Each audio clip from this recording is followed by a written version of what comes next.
cracking straight on with a panel discussion, which I'm personally really have been looking forward to in my own nature-based solutions, in my own little village in Norfolk, somewhere in the wilds of Great Britain.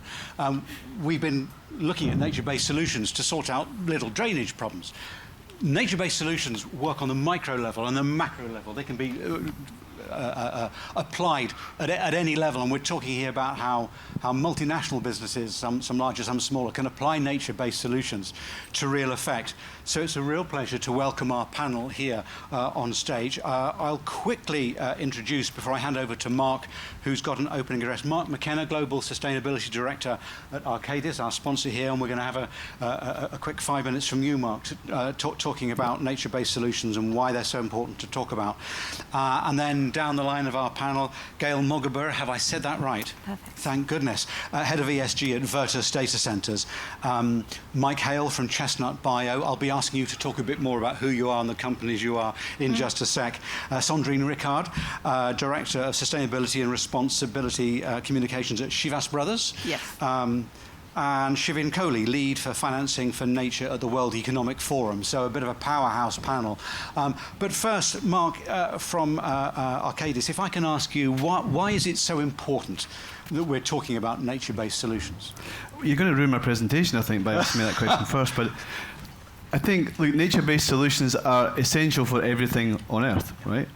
Nature is inherent to our lives, our work, everything we do, everything we touch, everything we interact with, fundamentally is based on nature. And I'm not going to say any more because then that will literally cut off my presentation. Good to go? Good to go, please do. Okay, everyone. Well, look, welcome to this panel session on behalf of Arcadis. I'm really pleased to be here with you to talk about nature-based solutions. So firstly, Arcadis. So Arcadis' mission is to improve quality of life for all. Our strategy is to accelerate a planet-positive future, and to do that, we make sustainable project choices.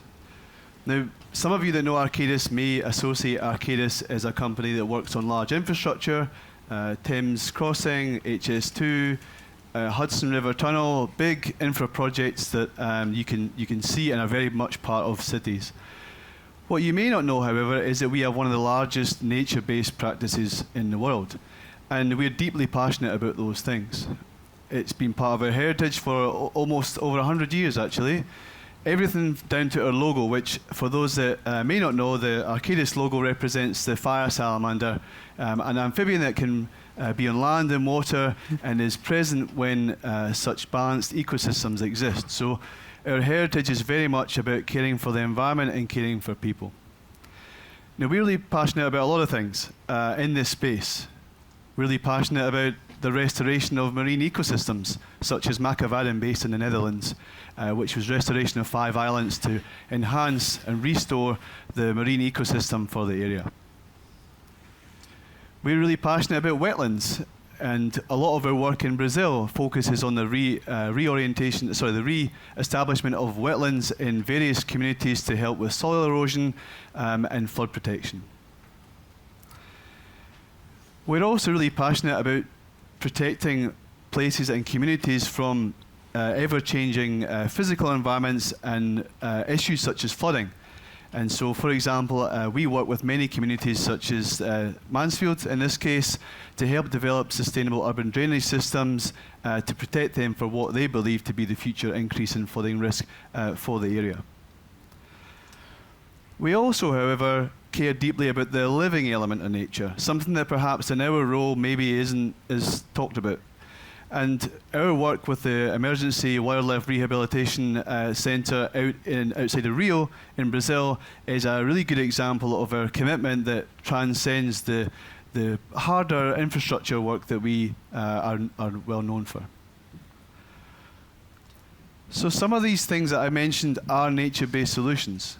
Some of them are nature elements that exist in a broader ecosystem that maybe isn't a nature-based solution.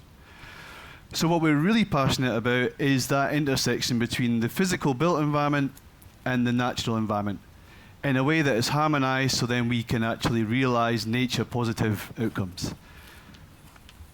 But what's really important about that too is not just the harmonization, but the way we actually shape the narrative around nature-based solutions from a built and an environment-based perspective. Because one of the biggest challenges, and I think we're going to hear from panelists later on this, is how do you make investment in nature attractive?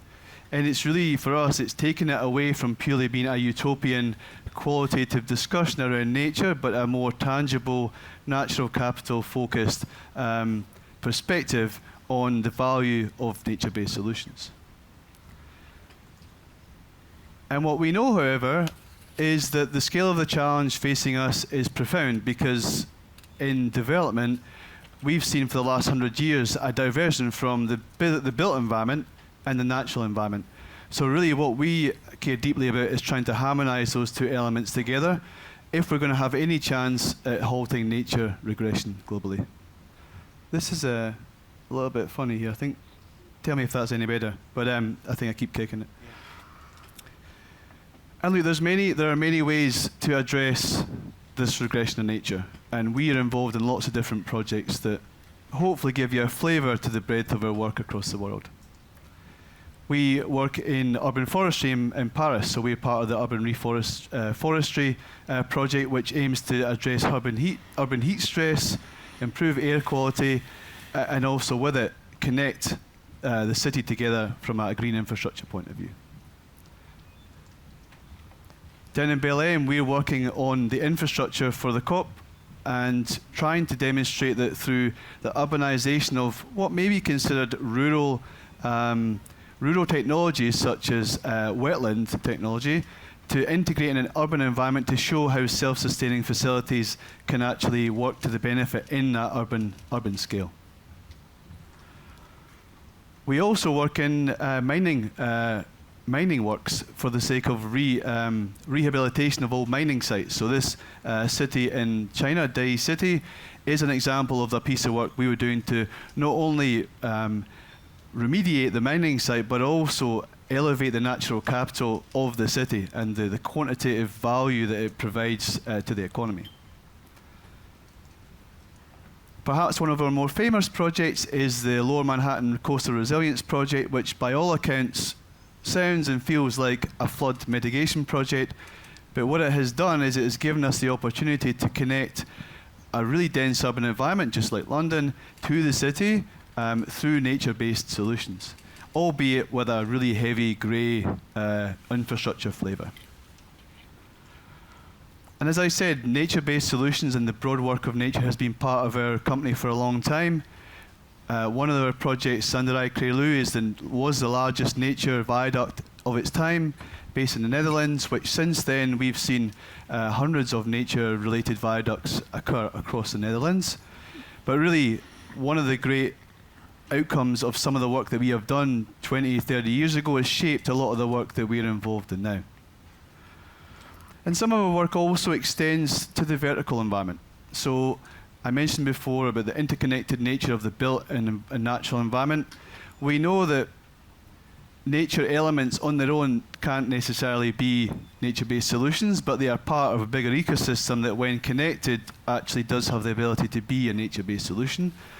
And that integration of the horizontal and vertical infrastructure in nature is pretty critical to that overall connection. And a project that I'm really passionate about is one in Katwijk. It's also in the Netherlands. And this project is, by all accounts, a nature-based solution which integrates transport infrastructure into the elevated dune system to really strengthen that connection between the shore, the town, protect the town from flooding, but also provide an amenity that is rich in biodiversity for people to enjoy. And I think one of the things that I'm really passionate about in this space too is that nature-based solutions can be elegant and beautiful, and I think if you had to ask everyone why they enjoy spaces such as these, it's probably for these reasons and how they feel. And I think that these solutions do provide that opportunity for everyone. So I know this will sound cliche, but every organization in this room does have a relationship with nature. Its business, your businesses have a relationship with nature and nature-based solutions. And I hope that you'll see through our panelists today that we all represent different parts of that value chain. And with it, then, we are all making a contribution that if we all collectively do so, we'll have a reasonable chance of halting the regression in nature. But I hope that you'll see the diversity of actors in the panel that really just also highlights the scale of the complexity and challenge as well facing the world. And with that, thanks very much, and I'll pass over to yourself. Thank you, Mark. Take a seat on the panel. Thank you.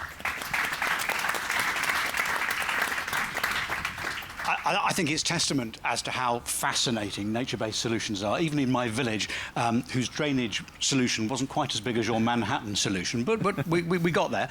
How fascinating it is. The room is absolutely full. There are people at the back. There are chairs down the front, guys. If you want, do just come in and grab a chair.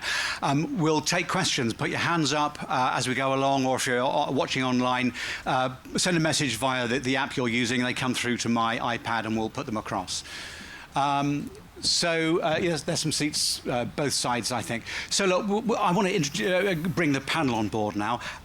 Very quickly, can we go down the panel and introduce yourself and who you are and what you are? Hi, good morning, everybody. I'm Gaelle. I spare my surname for you. I work for Virtus Data Centers, so it's quite self-explanatory. We build and operate data centers across London, Berlin, and Milan. For the one who don't really know what data centers are, but I'm sure you all do, we are the backbone, physical backbone of the digital infrastructure. Everything here is, hosted somewhere physical, and not in the cloud, despite, a very bad choice of word. There's no cloud involved. It's very physical. And for some of you who live in the UK, there's been an article in the BBC, I think 2 weeks back, about how bad we are for nature and for society. So I hope I can demystify a bit and show you that we are not just bad people, but we actually, proactively trying to do our best for nature. Thank you, Mike. So I'm Mike Hale, CEO of Chestnut Bio, a small startup based in the northeast of England, formulating existing biopolymers that are biosourced and will biodegrade. But the driving force behind a lot of what we do is to make sure they fit into the existing value chain. A lot of biosolutions which are nature-based often have to modify how they are processed, how they are used, but that's where there's a driving force to make sure they could actually be used as a normal plastic. And I've got a couple of examples here of cable ties made from our material. And we talk about building projects. That's awesome. Those are actually made from our material, and they function and work like a normal plastic would, which is removes a lot of the barriers for the transition over time. Brilliant. I love your cable ties.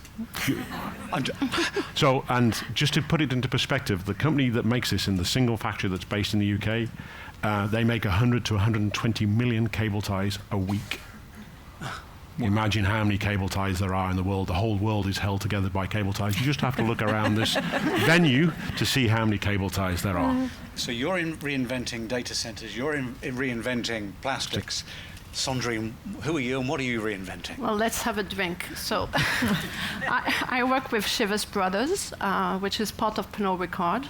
So Chivas Brothers is the Scotch whisky entity of Pernod Ricard. And some of you might know us via our brands. So if I start with an ABC, Absolute Vodka, Beefeater Gin, Chivas Regal. I won't do the whole alphabet, mind you. To give you a little bit of background on myself, my grandfather was a spirit founder, and he introduced me very early on to nature as well. Not to the drinks, exactly. To nature. I see where you're going there. And with the Oceanographic Institute that bears his name was raising awareness around the oceans. He started that back in 1966. So as a kid, I would go with him, and so Scotch, any type of drink, we're very close to nature. So happy to discuss what we're doing in this area. Thanks. Hi, folks. Pleasure to be here on such an esteemed panel. I'm Shivin Kohli. I'm with the World Economic Forum. I'm based out of Geneva. I lead our program on financing for nature specifically. This is actually a really good week to be here because we've got a paper on finance solutions for nature coming out just tomorrow. But we have 11 centers of excellence at the World Economic Forum. One of them is on nature and climate, and that's where I sit. Okay, I want to talk in just 1 minute about how financially effective nature-based solutions are, whether they're just green trophies or whether they are commercially viable. But first, are there one or two examples that the panel wants to give of nature-based solutions in your world that you are particularly proud of? Yeah, well, Sandrine. I could start. So I did mention we were very close to nature. If you take the example of Scotch whisky, we have 3 ingredients. Without giving out this recipe, it's barley, it's water, and it's yeast. So obviously we know that the world is under a lot of pressure with these finite resources. So we have been working with 120 plus farmers in terms of getting farm sustainability assessment, gold certification. We've been supporting, as I mentioned, 120 farmers to get that certification. Looking at the number of the tonnage of raw ingredients that we use, 80,000 tons of wheat, for example, that ensures that we have the highest sustainable raw ingredients procured. So what I mean by that is crop preservation, biodiversity, soil and nutrition in farming, ensuring that that's all good. So, and when you know Scottish whiskies, you can only procure that from Scotland. So it's important that we take care of what's going on in Scotland because we can't get it anywhere else. And when we see also from the scenarios that projections of yield might come down by 5 to 30% by 2050, it's important that we mitigate our risk now, but also partner with experts in terms of finding nature-based solutions. The other, shall I continue? Because sure. I can. So in terms of building that resilience in the supply chain, we've also partnered with the University of Aberdeen and the Jim Hutton Institute to create leaky dams in the Scottish rivers to ensure flood water management as well as groundwater levels stay there. And I can talk later on because I don't want to take the whole whole time talking about the different projects that we have, but the River Within is a great project I can talk about later if you'd like. Well, because I'm looking at the clock and always looking at Kieran, who's really in charge of the clock, I think I ought to actually crack on. If you don't mind, panel, I want to get onto the meat of this, or one of the bits of meat of this, and ask how commercially viable nature-based solutions are compared to, shall we say, legacy solutions. And I don't know who wants to pick up on this first. Mike and then Shivin. So I know, maybe I'll talk before the money guy comes in also the challenge for nature-based solutions, sugar-based plastics, is that the incumbent oil-based plastics are cheap and easy to use and prevalent. So we are using polymers already produced at scale, but not at the scale that oil-based, fossil-based plastics are. And we've got to get to that drive, and you've got to accept that it will cost a little bit more. We've got to find those early adopters, that early majority who are convinced that this is the right path, because we've got to start doing things differently now. Oil remains a finite resource, yeah? But it's also not just the end of that part of the process, which is the challenge. It's also the other end. It's the legacy of the microplastics, which the plastics are leaving behind today. And if we don't start doing something, that legacy will just continue to build. So we're paying for it one way or the other. Do we want to pay through the value chain at the consumer end for the products that we all buy at the end of the day? Or do we want to pay for it as a legacy for the planet? But can you convince your customers, and can you convince other businesses that your nature-based solutions and others are commercially competitive? You've got examples in your hand. Cable ties. We have, unfortunately, at the moment is a limited number of examples that early adopters are really sort of convinced that they want it, and they are paying more. I won't say significantly more, they are paying more because they know this is the right thing to do. But they know once they start to buy and others start to buy, the costs will come down. And that's the key point. I would equal that. I think we need to signal the market that those solutions are exciting and we are willing to pay maybe a little bit more right now for the price to go down. I think for me, it's, if I go to my board and I said, this is what I want to do and it costs 15% more, I mean, the first answer is always no. Yeah. Why should I sit on my returns, But I think you have an ambition, you have a vision, you have to deliver, which means, okay, maybe we won't do everything that I want, but can we pick one project and then invest a little bit more? I'm signaling that, the world that I'm trying to do the right thing, I'm signaling my supply chain that this is something I'm interested in. And then that's how I believe we're going to drive the price down. We have to signal the market that's, we are willing. And the more adopters that we're going to get, the cheaper it's going to become. So we're a long way off. I don't think so. Okay. There's a sense of urgency. I think everybody is in this room knows that, if we can, you can put your head in the sand, but, things are happening around us. So are you want to be part of the change or are you going to be part of the problem? I don't know. Up to you. Shivin, World Economic Forum, you must have a view on this. What's that global perspective? Very happy to give that perspective. And look, I want to pick up from where our colleagues at Arcadis actually work, because that's where, to me, one of the clearest examples of nature-based solutions working is, and that's built infrastructure. The statistic that always sticks to my mind comes from a study from the International Institute of Sustainable Development. So they looked at nature-based infrastructure projects across regions, across different types of applications. And they found that on average, nature-based solutions were 50% cheaper than gray alternatives. That's just in terms of pure costs associated, CapEx associated with those projects and maintenance costs with them. But the really important co-benefits that aren't particularly valued, including jobs, including sequestration, including even aesthetic pleasure, but also including really important things like water, filtration, water supply systems and such. Those account for 28% additional value, which we don't really think about. If you look at it on the climate mitigation side, right, we talk about carbon credits rather. We talk about carbon emissions abatement and mitigation through carbon credits. About 30% of what is needed from the carbon mitigation budget can come from nature-based solutions. And about 1/3 of that can come at less than $10 a ton, which is far lower than the global standard. So think about it this way, 17% of all carbon emissions carbon emissions abatement can come from nature-based solutions at less than $10 a ton. The challenge isn't the economics of all of this. The challenge is the investment models behind them. You can make a bridge from ecology to economics. Making the bridge further on to finance is where the challenge really is. And that's where you have to start getting really smart, right? There are some projects for which solutions that we're all familiar with, bonds, loans, equities, they can work, corporate funds, corporate projects as well. But there are solutions that require us to think a little bit closer, including payments for ecosystem services, as is used in water supply systems.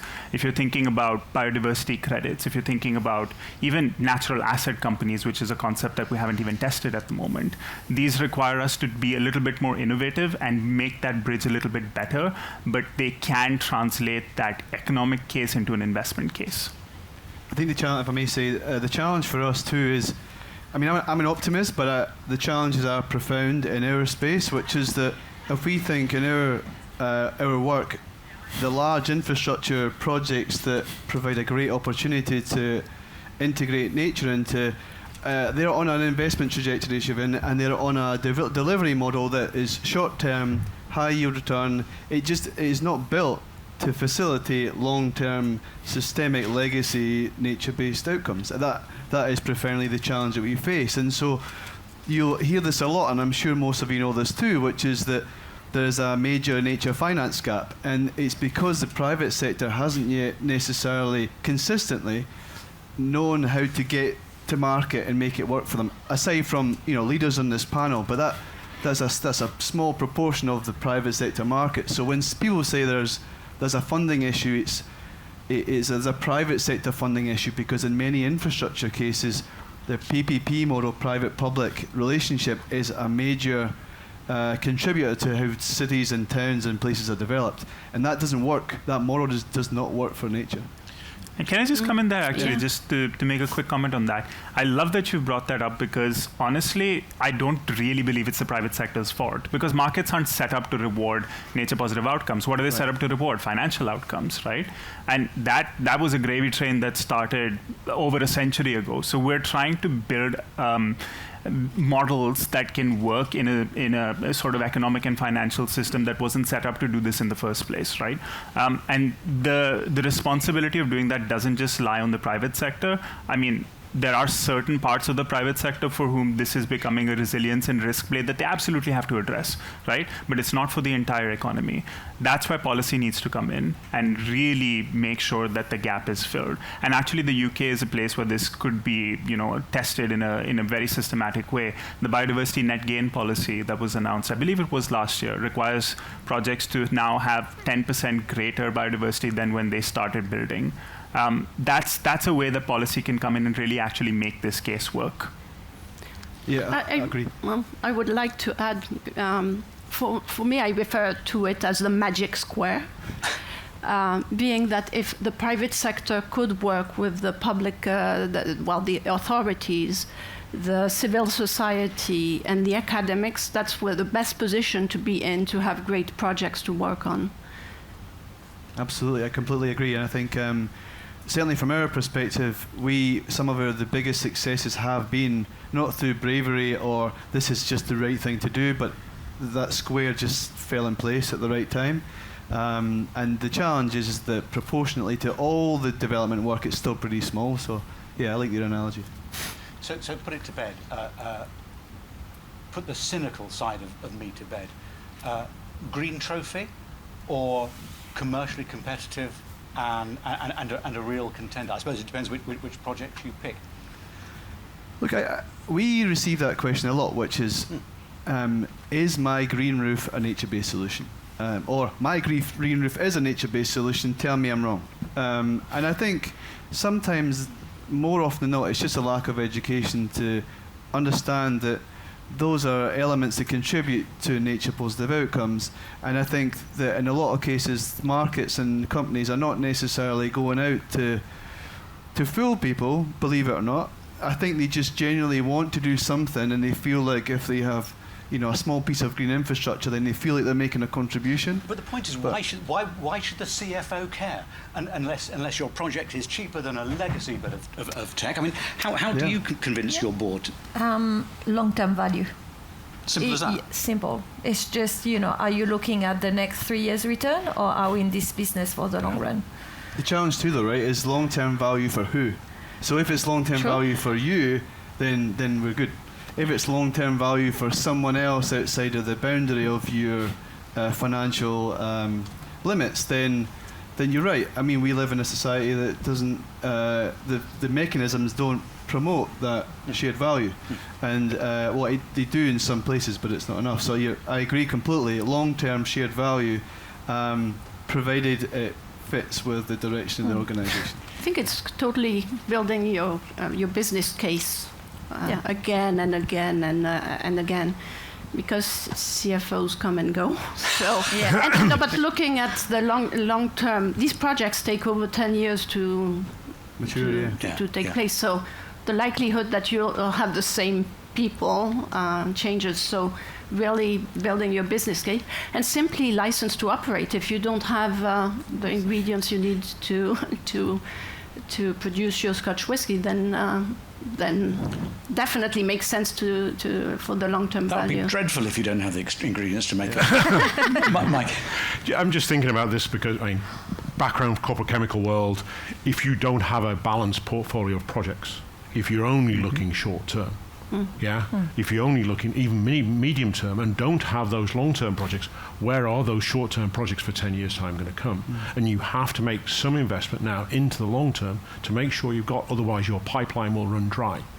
You can think of many examples through the world, like people like Nokia and TDK, who were world leaders in a certain technology, who didn't invest into the next round, gone.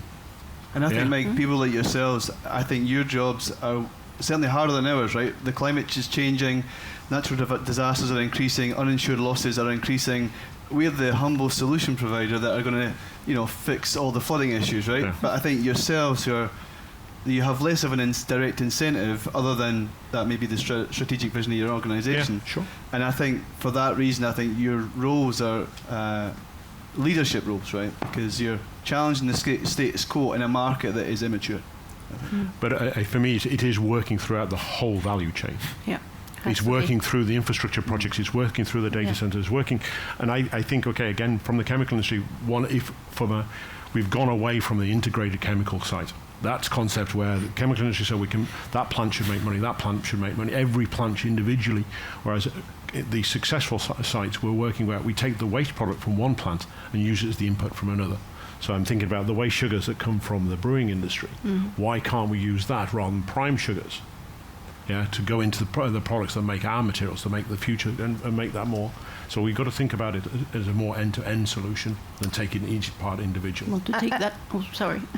I believe as well and that has proven to be quite efficient on my side. It's also, this topic needs to come up from the infancy of the project.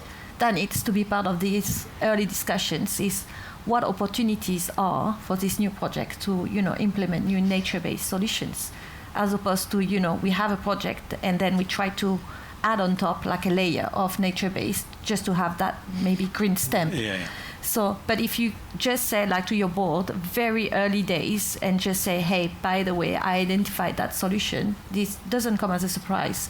And if you can put a ratio of, adding maybe more of that nature-based compared to the overall cost of the project, especially for data centers, it's very minimal.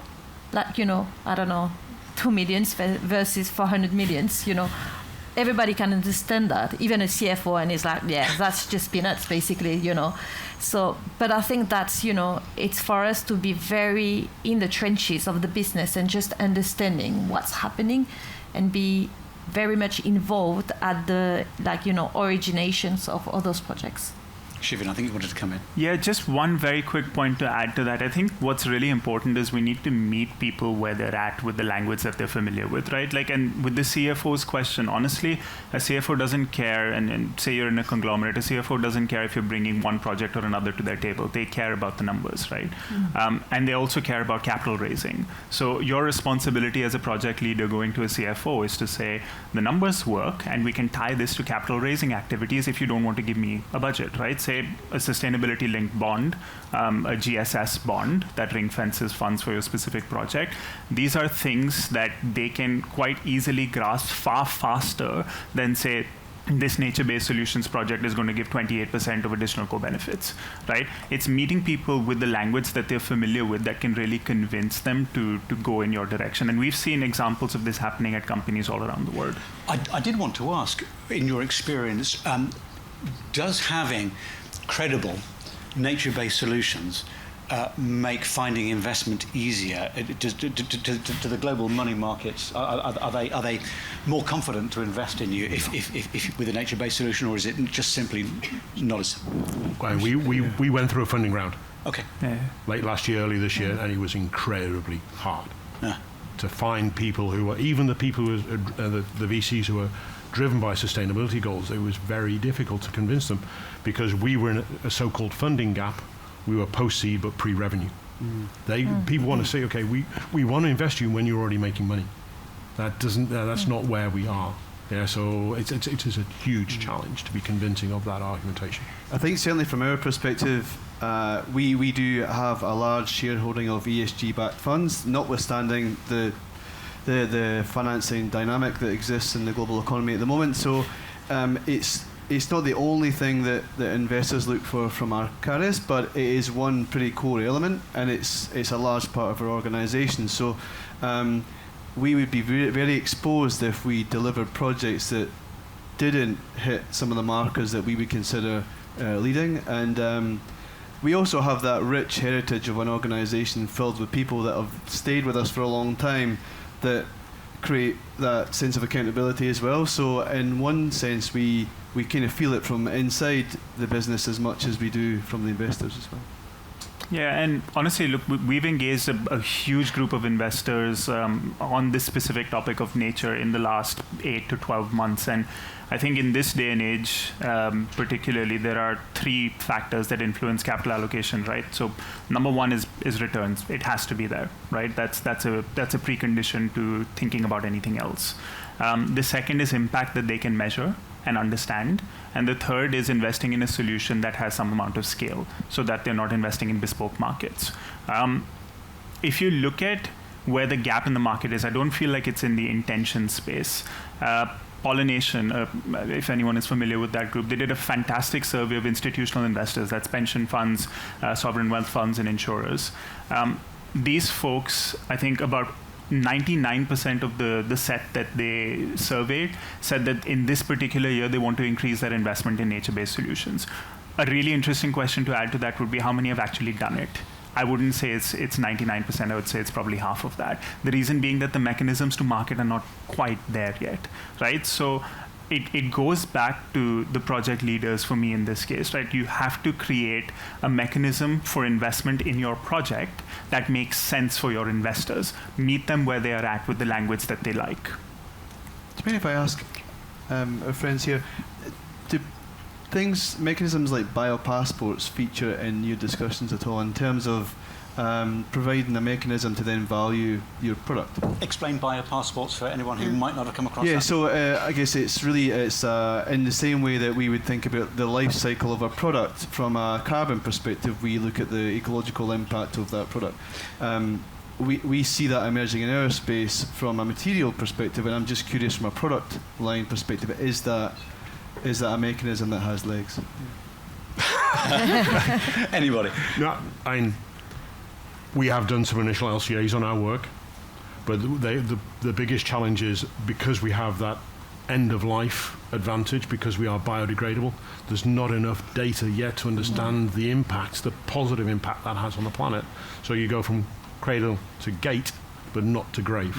And because of the CO2 going back into the plants, there's a potential for a closed loop on that whole cycle. So yes, we understand, but it's very much how do you show the advantage when the mechanism's not yet there in place to be able to demonstrate that positive effect?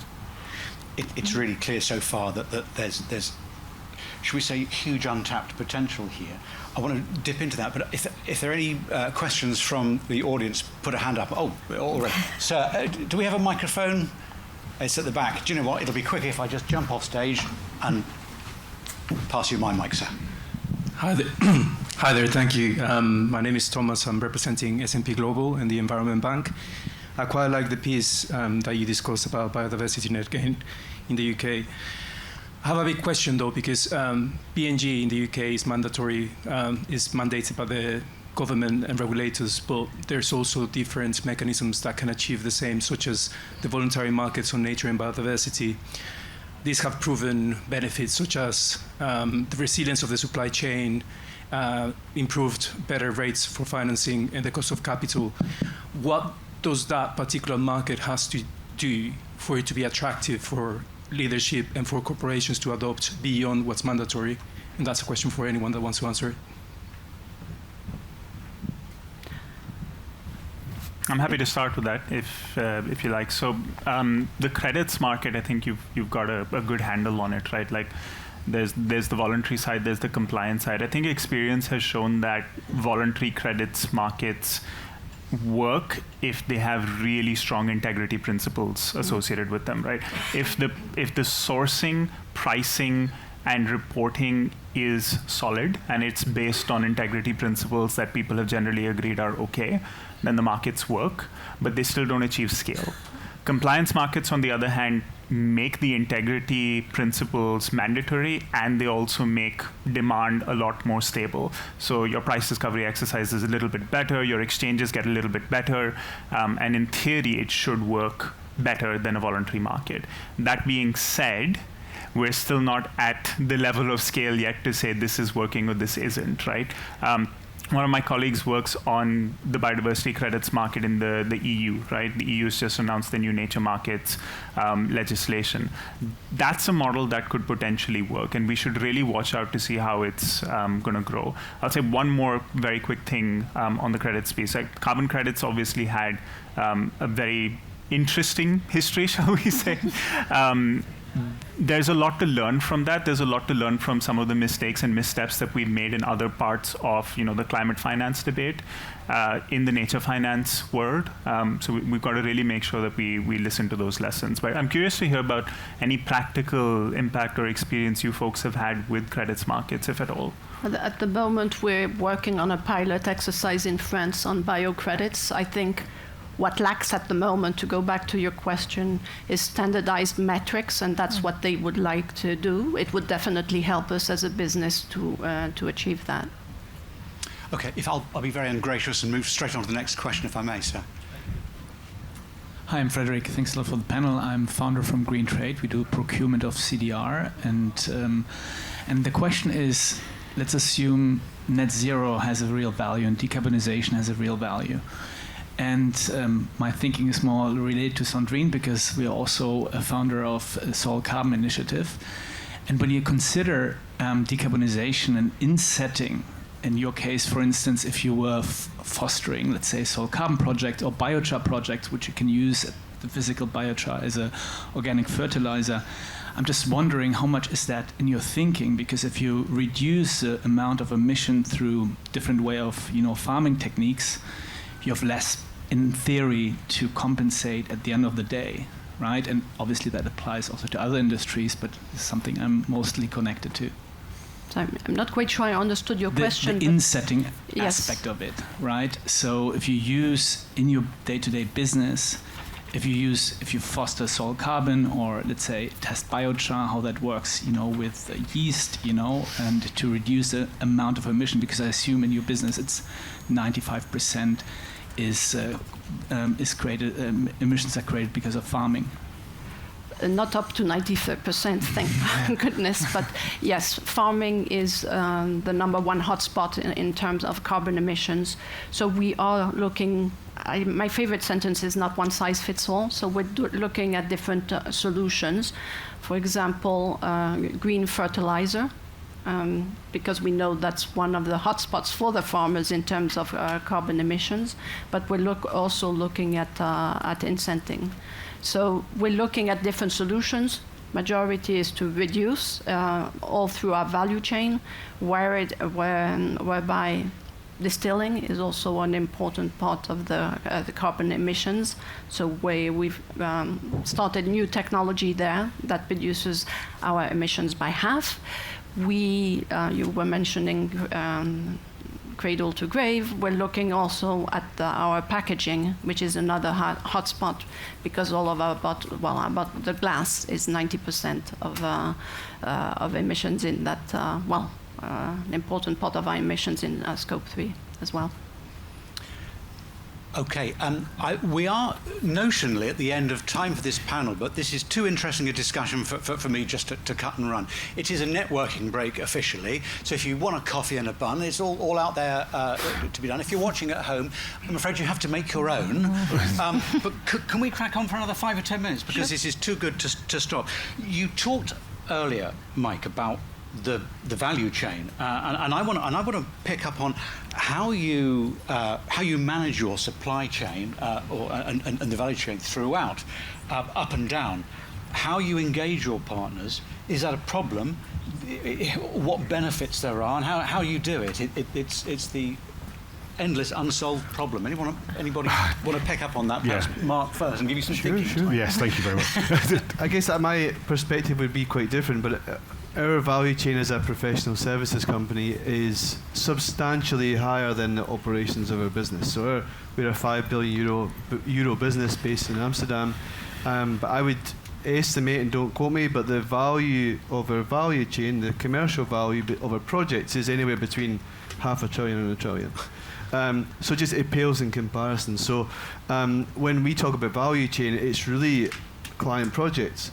And so we have a program in Arcadis called the Future Impact Programme, and the premise of that programme is to develop metrics to value nature, carbon, water, of course, a part of nature, so then we can help inform clients, look, this is what the balanced outcome of your project looks like, or could look like if you did X, Y, and Z. And that's how we influence the value chain. Whether or not we're regularly being asked to do that, we come to the table to say, well, you may not know this, but the whole life carbon of your project is X. But what are the blockers and barriers up and down that value chain? Well, I think part of the reason why we're doing that, firstly, is because there's the emerging focus on transparency, right? So there's an element of us to say, well, our value chain is our business, and we need to be more transparent, and some clients want to work with us to be more transparent and some less.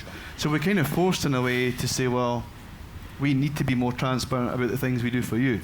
And so that is a big, big lever that we pull, because we can say, well, we have to be more transparent, and we're pretty sure that means you do too. So therefore, let's have a discussion about how we do that. So that's has removed some of the blockers, is to answer your question. That transparency is upon organisations, it's a bit of a leveller. So that blocker is definitely not there. But the blockers will always be sentiment, will, client strategy, and purpose. I mean. If I equal that, I think we have, as you can imagine, a massive supply chain. As we build very large data centers, it's also educating. I think before, like, you go and just say, sorry, I can't work with you because your values or your commitment do not align with ours. It's also understanding where your key suppliers they are at, what are they looking at, what are their own blockers. So because if you understand what their own blockers are, sometimes, that helps to buy a bit of time or understand that they are trying, but, they have their own challenges. Also, back to my earlier point, we need to signal to the entire supply chain that it does matter to us. It's not a license to operate. Back to your point, my customers want to know what I am doing. I'm, flooded with survey and, reports that I need to fill, because they want that transparency along the entire value chain. So my point also to my supply chain is, in order to respond to those guys, I need to understand what's happening on your side, and I need to understand the challenges that you face. So maybe together we can maybe tackle and understand, how we can solve some of the challenges. I suppose, and as you work with your partners in the value chain, you are multiplying the effect of the nature-based solution approach. Absolutely. You have to. And I think I've seen it in my past companies. It's also bringing some key suppliers together in the same room and having those sharing sessions. Okay, you all face the same challenges. Maybe between all of us, we have all the pieces of the puzzle to solve the problem. So it's also kind of move away from this competitor, aspect from maybe more peers. And the solution is actually like a collective effort. I'm not going to solve the entire problem by myself, but if we all come together. I had a very fruitful conversation a bit earlier on with someone working in the energy sector. So you can imagine, as a data center, how critical it is. They have part of the answer. I probably have a part of as well, but how can we come all together and just, go and influence maybe, investors, for example. That's probably where I think a lot of the work needs to take place in the very near future. Very quickly, anybody else?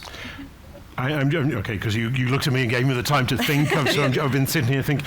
No, I'm thinking, coming off your point about working together, collaborative ports, and about the value chain. If you take the analogy to sport, and any sport you want to, about the middle line of that sport team, where you've got to go through. I'll take football, goalkeeper, central defender, you've got to work as a team going to get the ball in the back of the net, and you've got the supply chain feeding into that, and there's many elements to the supply chain. But if you're not working together as a team, as a whole industry, you're not going to make that change.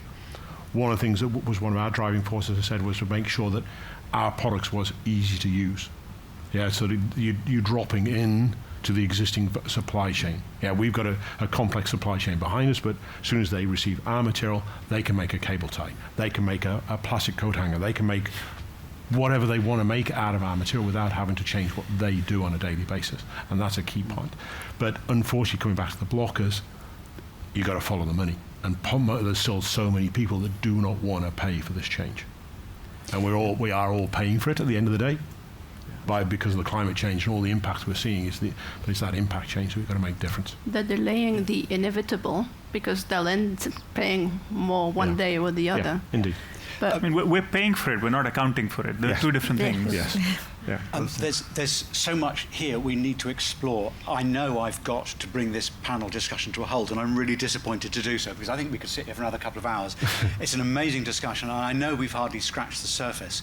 But can I thank you all for taking part? It's been absolutely brilliant. There are two quick observations I need to make. May I stand up? I'll just squeeze through here. One is that thank you for bringing your cable ties on, made of bioproducts. It's just a teensy bit of disappointment that there was no Chivas Regal brought on. It just occurred to me when the cable ties came out. But one thing did occur to me, and that is that we've discovered Sandrine's birthday today. So happy birthday, Sandrine. Happy birthday. thank Happy you. birthday.